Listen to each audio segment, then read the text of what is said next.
folks, and welcome back to Let's Play Baldur's Gate 3. Path lies before me. Last time on Baldur's Gate 3, we found the Grimforge. Got Lae'zel some shiny new armor. What's hiding here? We had to fight a big robot for it, but it was fine. It was no trouble at all.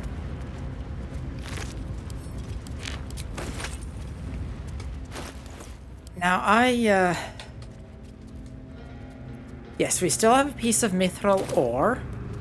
Can still make another adamantium thing. And... Won't budge.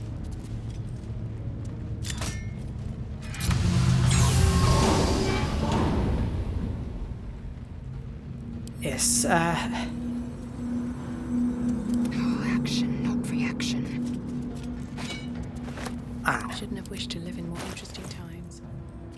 well, we've already got one suit of heavy mithril armor, so we can send that to the camp. And we have a mold for a long sword, for a mace, or for scale mail. Now, What to do? oh, and I should check. I don't think anyone else has. Yeah, no, I gave them all to Lae'zel. Magic. Yeah. Assume nothing. So, longsword and mace. Now we do have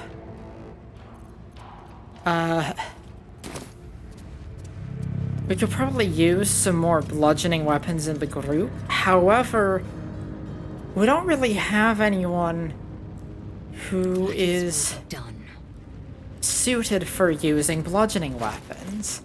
Or for using maces, I should say. Because, well, Lae'zel, she's going to be using her greatsword. Karlach is gonna want two-handed weapons. She's a barbarian. And we don't have any other,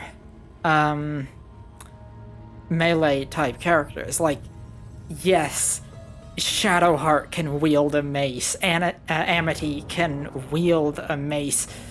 None of them are really good at it. Astarion is a melee character, but he is... Well, for one thing, the adamantium mace isn't going to be an upgrade for this for him. And I don't even know if he has proficiency in that. Where are his proficiencies? Yeah, no proficiencies in that. I'll give up now. So, I think best thing to do would be to make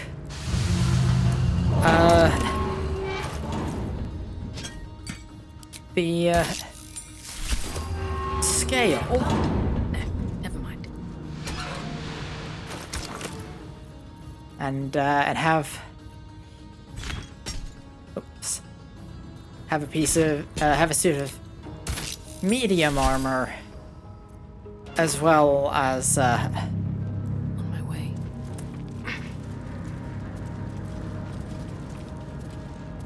yeah, have a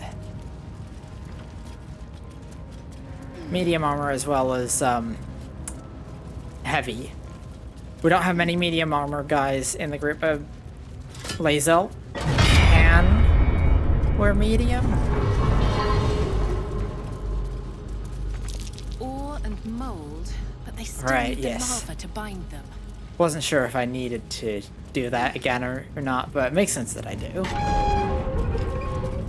Hey, guys, stop going where the lava goes.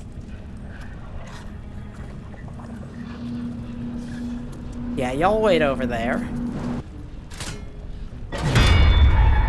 There we go.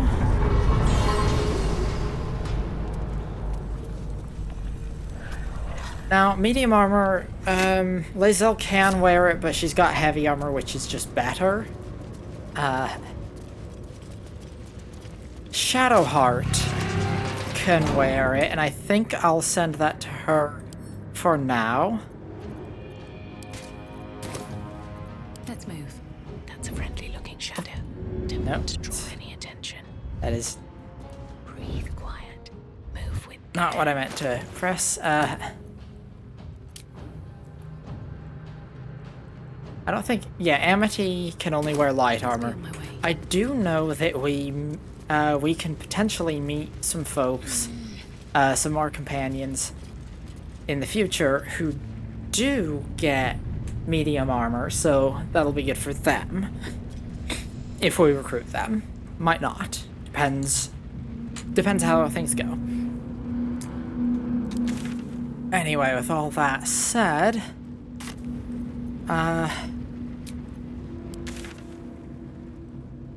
I think, and I know there's some more nooks and crannies could potentially be explored down here. I know there's like, I'm not trying to 100% the game though, and I think it is time to, let me double check. There's not anything, any like pending quests that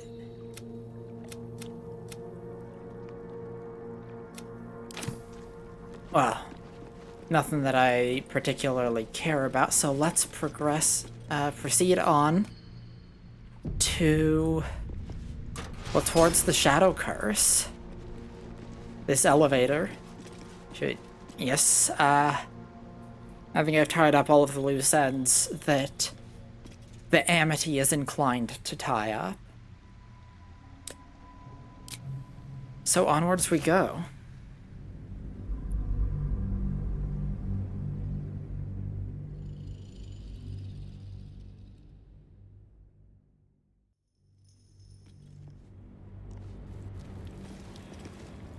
Swift as my feet can carry me.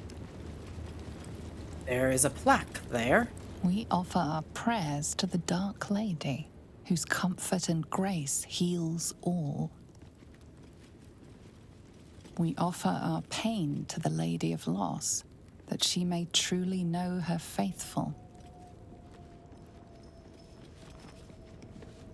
Absolutist Expedition Trunk. Keep a blade close. Well, How frisco. good thing we've got Astarion with us. I'll make short work of this.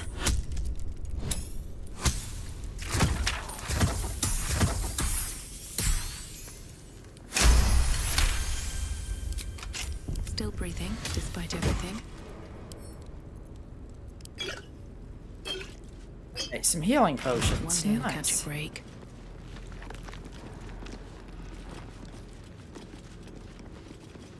And torches. Amity's got this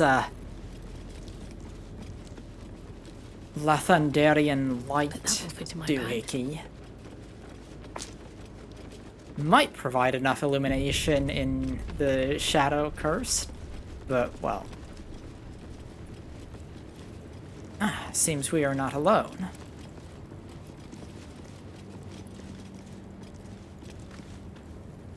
Who there, wanderer? Stay thy course a moment to indulge an old man. Elminster? The very same, Gale. And a fair bit miffed he is, too, finding himself forced to expose his best pair of boots to so many miles of country road on your behalf. Ah, yes, of course, Amity has heard of Elminster. My, it's not every day one meets a hero of countless ballads in the flesh. Oh, I know a minstrel by trade when I see one. Tell me, what ballad, bold enough to lift me onto the pedestal of acclaim, enjoys your musical predilection? Oh, which one of these sounds like something Amity would enjoy? I don't know much about Icewind Dale. I've heard of it. So I don't really have the context to know what that would be compared to these others. But the reference to him as sage, that makes it sound, to me, I get the impression that would be more of a story of exploration rather than epic battle, or more focusing the scholarly side of the adventures of a famous wizard, while still having, obviously, a fair bit of dramatic flair to it.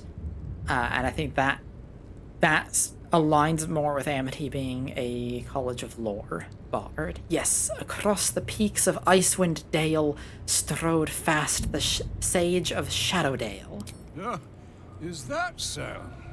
The lyrics are by Volo, whose name alone is sufficient enough criterion to arbitrate its acclaim to truth. 2 weeks I had to endure a frozen beard and wicked frostbites, yet he makes it sound like a dalliance through the dales. Yes. Be that as it may, you said you came all this way on my behalf, did you not? For what purpose? I was bid to spare neither time nor my own self to find you. She sent me, Gale. You know of whom I speak. But why? Out with it, Elminster.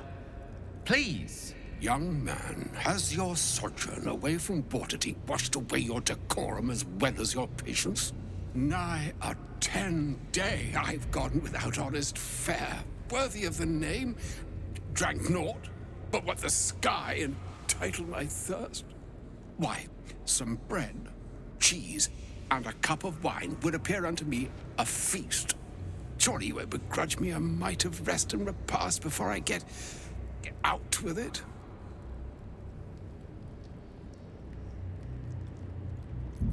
Suppose we could part with a few of our rations. Amity always happy to to try to be a welcoming host, no matter the circumstance. And a great kindness that would be. See, Gale, even in these barren parts, the art of hospitality begets inspired new works, if only one keeps up the practice. Oh, for the love of... This way then? To your camp. Oh, don't dawdle now, lad. You're the one who's in such a frightful hurry. Oh, nigh on 13 centuries old and he still thinks with his stomach. We'd best follow and see if he's more disposed to speak plainly once it's stopped its grumbling. Very well. I suppose I'm as curious as you are to hear what he has to say. A wise choice. Better to indulge your curiosity than Elminster's appetite. Yes, what a delightful wedge of old Arthurian that was. Doesn't do to parley on an empty stomach, you know.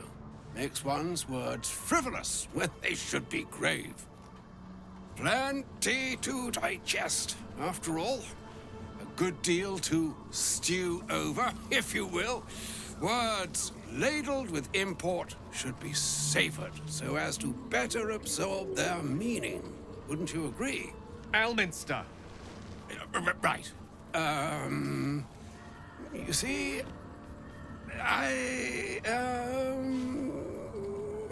well, that is to say, Gale, my boy, I've come to address a most pressing matter. I'll speak as plainly as I can, forswearing the accustomed frills that decorate my speech. I'm here on behalf of Mistra. The message and the charge I bring you are hers.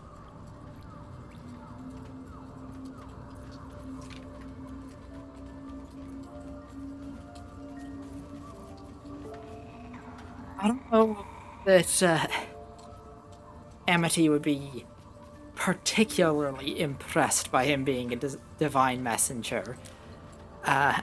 Amity is, fairly ambivalent on the gods. What message and what charge would that be? The long-awaited question. Now, if you please, Elminster, for the too long-awaited answer. You know where you went wrong, Gale. No, we needn't dwell on that here and now. But even so, you're to be given a chance of redemption. Mistra would consider forgiveness. She would consider what she considers to be forgiveness. Mistra is aware of the misadventures that have befallen you both. She knows of your strife with the Absolute, that most insidious of evils.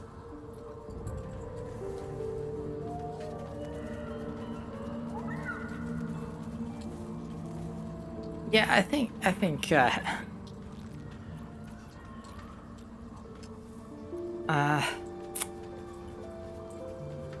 mean, Amity has been through enough hardships in her life that she probably has a degree of frustration with the gods not actually helping people. If even the gods know, why are we facing these threats alone? They choose the instruments of their will with great precision. Sometimes the single drops we think we are do not realize what waves we are building up to be. Do not discount yourself, and by the same token, do not discount your enemy. You must know that the Absolute is more dangerous than you can possibly conceive. It threatens all who live, even those who are undying. It threatens the gods, the weave, the very fabric of the universe itself. That is why I have come here to charge you, Gale, with its destruction. It is Mistra's belief that only you can. Gale alone? How so? The orb. Precisely. Mistra has granted me the power to stop the clock, as it were, on the orb's rush to overpower you. Instead, you will be able to unleash its lethal combustion at will. Interesting. This could be help or hindrance. We shall have to see. You must find the heart of the Absolute, whatever that may be, and use yourself as the catalyst that will burn it from this world.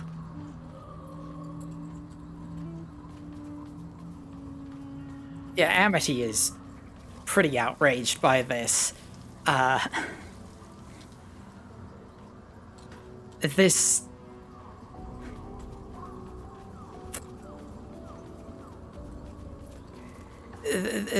goes against everything she believes in.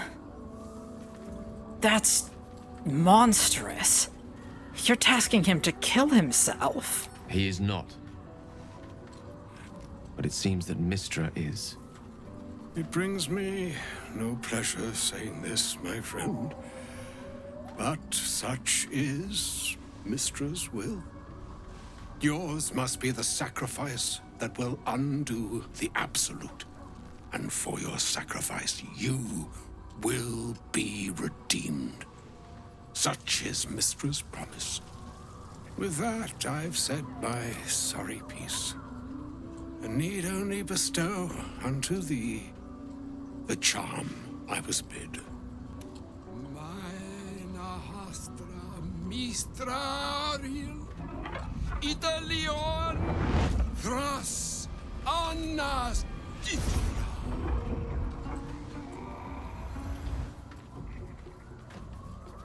It is done. Both charge and charm have been committed into your care. To you, I commit into care Gale himself. I count on you to shepherd him well on this strangest of journeys. No. There is still a long journey ahead. We will find another way. Or some other fortune altogether. Like moons make swell and wane the nescient seas, so too the sky-strewn gods ordain the tidal fates of mortal days.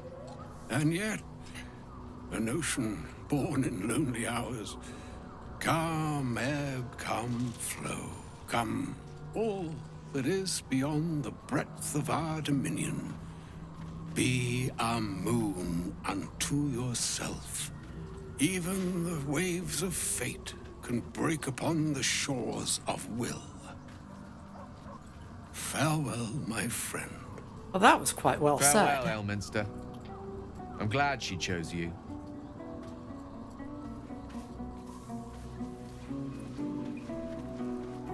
Shit.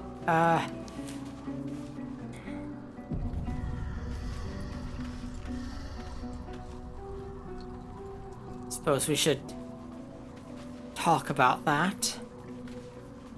An audience with Elminster is never less than memorable. I'd have hoped to introduce you to him in less dire circumstances. But those are hard to come by these days.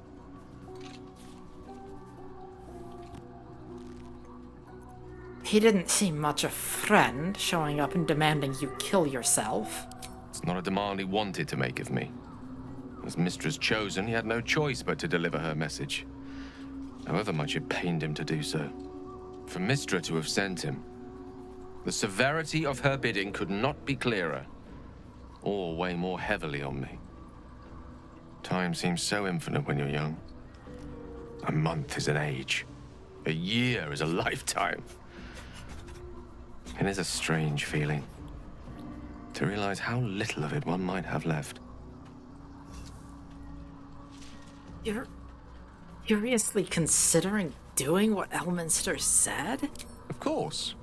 He offered the clearest solution to our problem. All I have to do is find the right place and time, close my eyes, and let go. Then the slate will be clean. Wrongs will be righted, the absolute will be gone, and I along with it.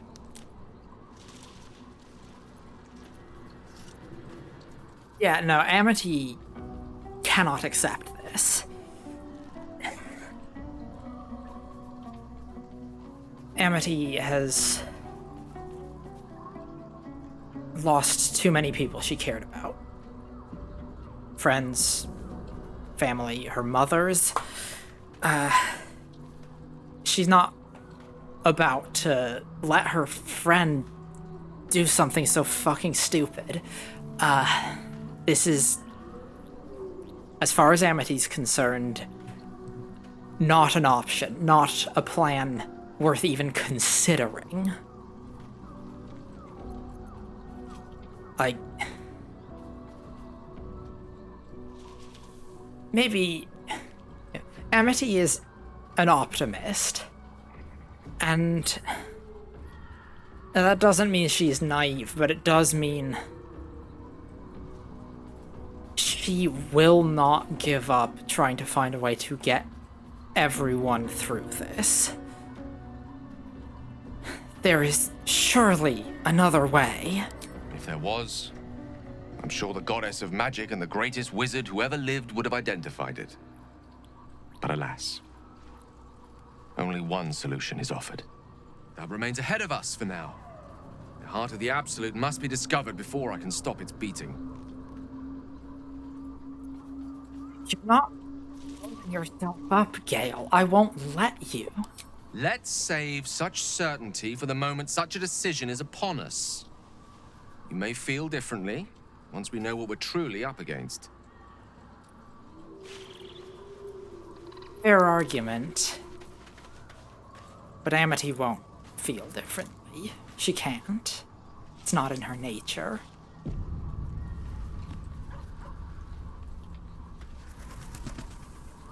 I guess let's see what everyone else has to say on the matter, if anything. I can't believe Mistress demanding Gale sacrifice himself to destroy the Absolute. It's just a waste of a perfectly good cult that we could be controlling. And a waste of a perfectly good Gale, I suppose. See, I knew he cared.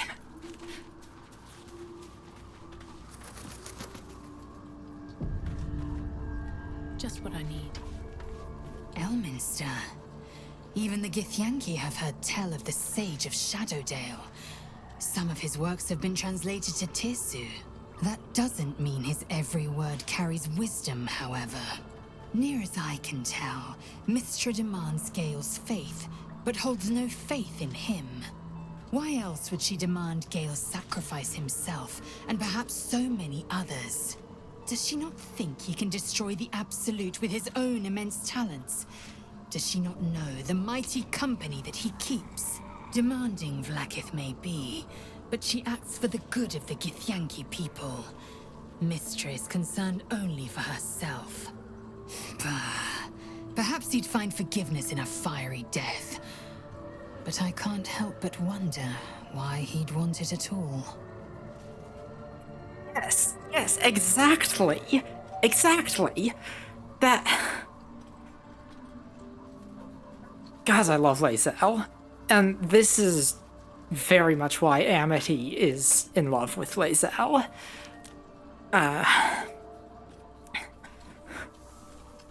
Why would he want forgiveness from a goddess who would have him destroyed?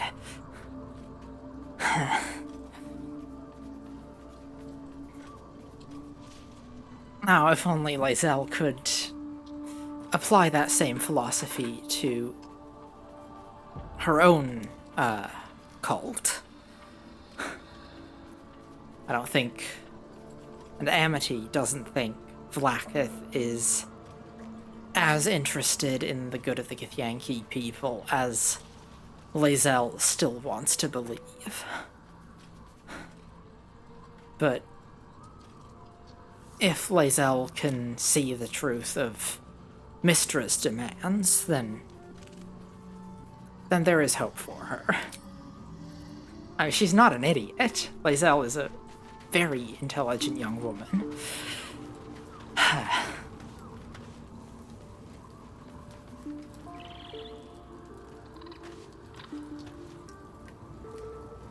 But that is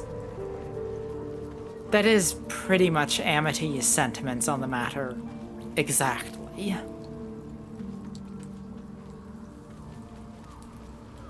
I can't believe Mystra actually expects Gale to just sacrifice himself like that. Seems like a waste of a fine mind. Oh, yes, by the way, I found this idol of Shar. Here, perhaps you might want it.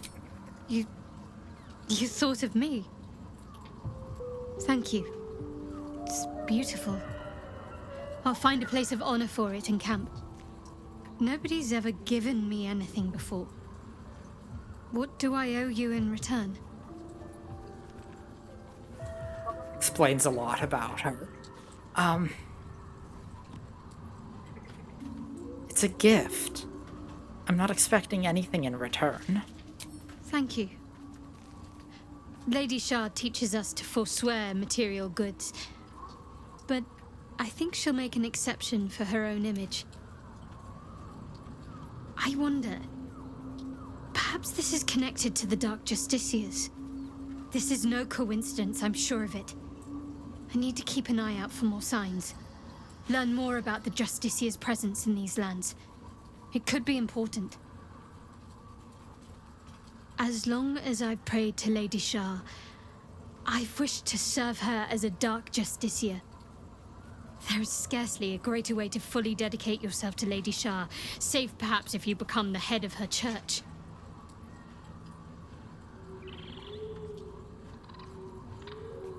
Amity has been, hesitant to get close to Shadowheart, at least at first. Her initial impressions weren't good. But Amity wants to live up to her name, and the more time she is spent with Shadowheart, the more Amity understands her. And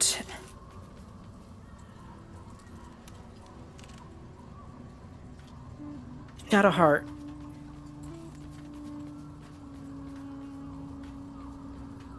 well, it seems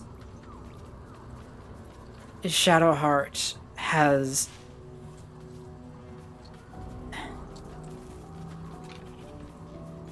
Shadowheart as she is now, with her memories restricted, might have no memory of friendship, and that exchange just there confirms that. Assuming that a gift given freely was transactional. But Amity can tell that Shadowheart is... she can be quite sweet at times. She tries not to be. It's not Sharon enough, I guess, but it's there. And Amity sees that, and I think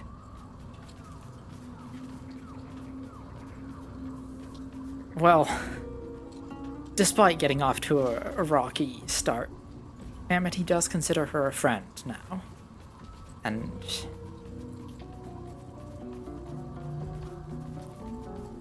finding the Dark Justiciars looking into that might be what Shadowheart needs, although not for the reason that she expects.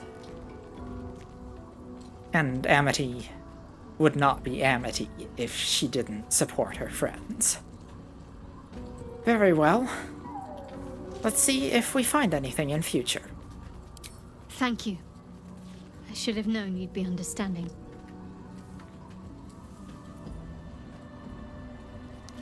What do you think of all that's happened to us so far? It's a lot to process. Nautiloids, tadpoles, the escape, the wilderness.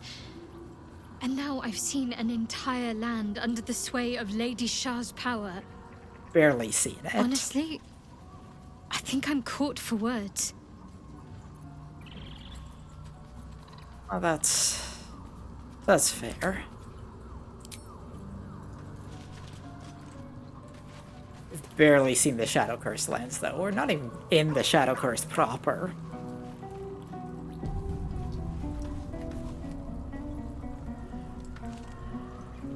Oh, was that Gale's granddad?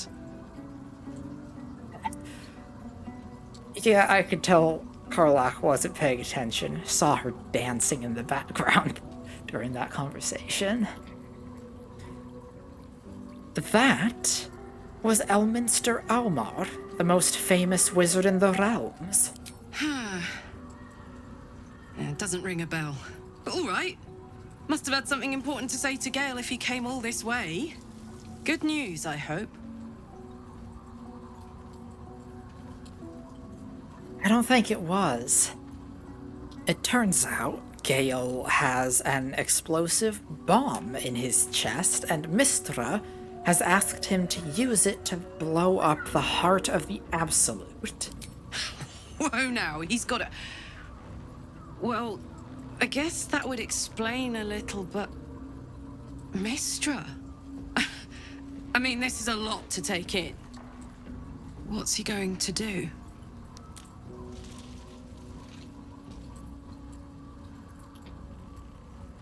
I'm not sure.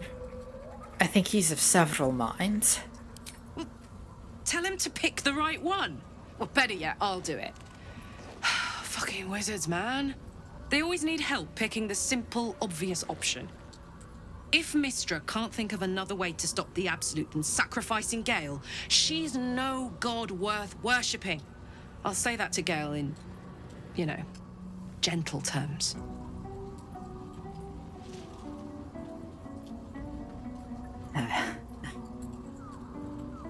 I love Karlach too. She is wonderful. Okay, let's talk to Will. A shame my first brush with the famed Elminster couldn't be a tad more optimistic. Listen, I might invoke the Triad from time to time, appeal to Helm, but I'm no man of faith. Not like Gale. I don't know what drives a man to consider his own death, among countless others, to be an appropriate exchange for his goddess's forgiveness. To me, it all sounds like nonsense. The faith that matters most is that which you hold in yourself, in the ones that most matter to you. Big Bomb be damned. Gale's got everything he needs to defeat the Absolute already. Talent, nerve, and powerful allies at his side. I hope he'll come to see that.